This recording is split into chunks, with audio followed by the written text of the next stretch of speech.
अगर आपके लेग में फेट आ जाता है, थाइज़ में फेट आ जाता है, तो अगर आप लेग में इनकी एक्सरसाइज करने के लिए अगर आप बेड पे भी हैं तो ये एक्सरसाइज कर सकते हैं। यहाँ पे 20 दफ़ा गिनती करें, 1 2 3 4 5 6 7 8 9 10, ये 20 दफ़ा।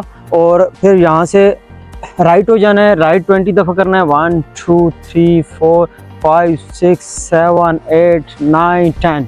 ठीक है, आगे नेक्स्ट, अगर आप बेड पे लेटे हुए हैं तो बेड पे भी इस तरह कर सकते हैं, 1 2 3 4 5 6 7 8 9 10।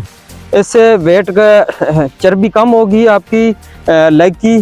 तो यहाँ से भी इस तरह कर सकते हैं, और 1 2 3 4 5 6 7 8 9 10।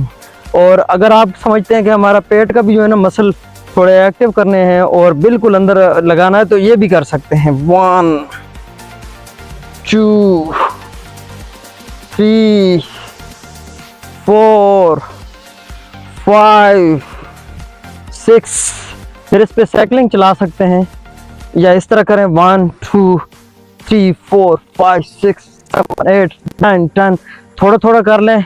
फिर ये देखें, कमलिंग डार्लिंग, इस तरह कर सकते हैं, कमलिंग डार्लिंग, ताकि आपकी लेग की भी एक्सरसाइज चलती रहे और ये जो पेट है इसकी भी एक्सरसाइज होती रहे। ठीक है, और आप साइकिलिंग चलाते रहें, साइकिलिंग चलाएं, इससे भी बहुत ज़्यादा असर होगा, आपके जिस्म फिटनेस में इजाफा होगा, आपका फैट कम होगा और आप फिट नज़र आएंगे। ये देखें, और सबसे बड़ी बात है, गर्दन को उठा कर रखना है। ये जो गर्दन के मसल होते हैं, ये जो देखें गर्दन के मसल होते हैं, ये भी एक्टिव होते हैं साथ, और आपको यहाँ पे भी कोई दर्द शर्म नहीं पड़ता, फिट होते हैं। आप कोई भी वज़न उठाएं तो आपको महसूस नहीं होगा, दर्द महसूस नहीं होगा। आज के लिए इतना ही काफ़ी है।